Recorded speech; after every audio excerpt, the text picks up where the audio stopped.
I like gold. Nope. Give me all your yellow. Nope. Shower me with your gold. No.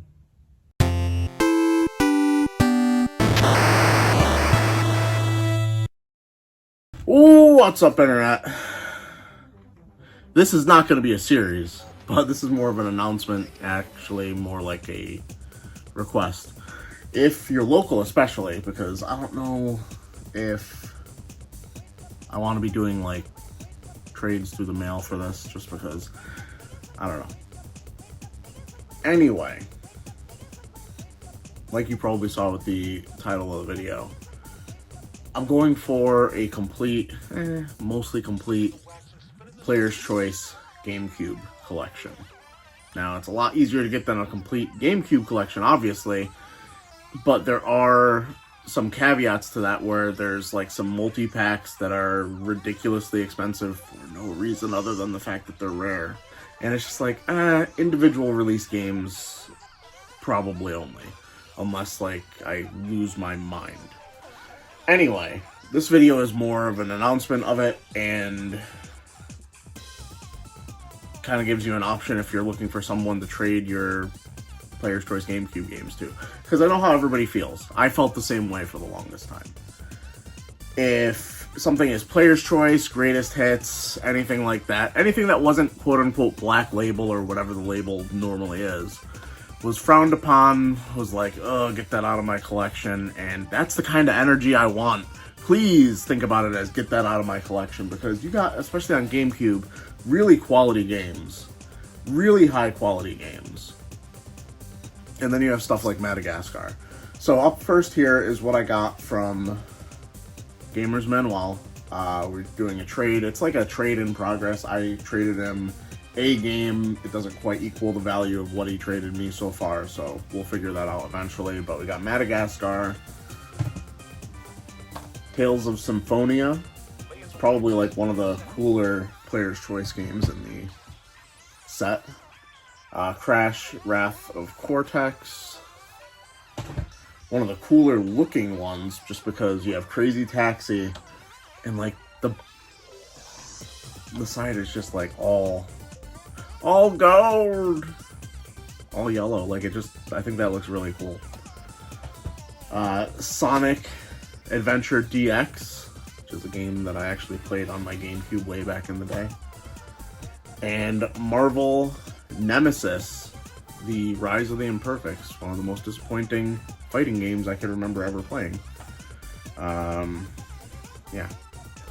Especially around the time when you already had Marvel vs. Capcom, stuff like that, where it's just like, there's so many characters to pull from and you're making up some bullshit instead. Really? Alright, and then, as we saw in the clips I'm going to show here,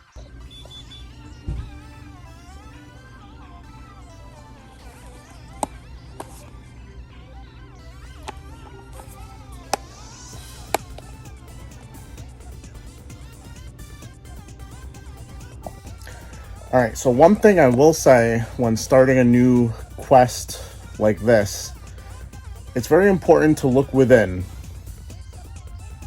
your own bins to see if you already have something that qualifies, and that's what we have here.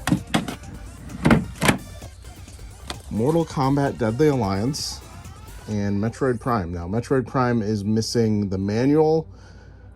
For the most part, I'm going to try and get games in complete condition so I'm not dealing with a whole bunch of chasing parts around, like manuals mainly. But I figure since I already have it, it's very simple just to keep an eye out at retro game stores that have manual bins to see if they have this. It's a pretty common game. We have what I started out with, Pac-Man versus Pac-Man World 2. This is, I'd say, the quintessential Player's Choice game that everybody has in their collection, because it only came as a Player's Choice, and it is a really fun game. Definitely a great multiplayer game to play with friends. And like I said, no black label, so even when you have a regular GameCube collection, you still got this kind of being a quote-unquote eyesore. And then, from the stuff I had for sale already, Metroid Prime and Mortal Kombat Deadly Alliance, which I believe is the only Mortal Kombat game in the Player's Choice for GameCube. So we completed that series on the... whatever. And I feel like it might be that same way for Metroid Prime. I'm not 100% sure. I have the list on my phone. I haven't checked it twice. I'm not Santa. Also, to reiterate, this isn't going to be a series, so don't look back for another GameCube Player's Choice video. I'm not even going to really name it. I'm just going to do it. So, hopefully, we can find these at some reasonable price. Because, I mean, it is still GameCube. It is still going to be expensive. And also, I wanted to mention that this weekend, Saturday, October 12th, I'll be down in Norwalk, and I'll put the information up on the screen. It's Algo. I'll be set up there. It's a trade event. Really cool, awesome event. Please show up. Holler at me. You know, all that stuff. Like the video, subscribe if you're new, trade me your GameCube games that are Player's Choice.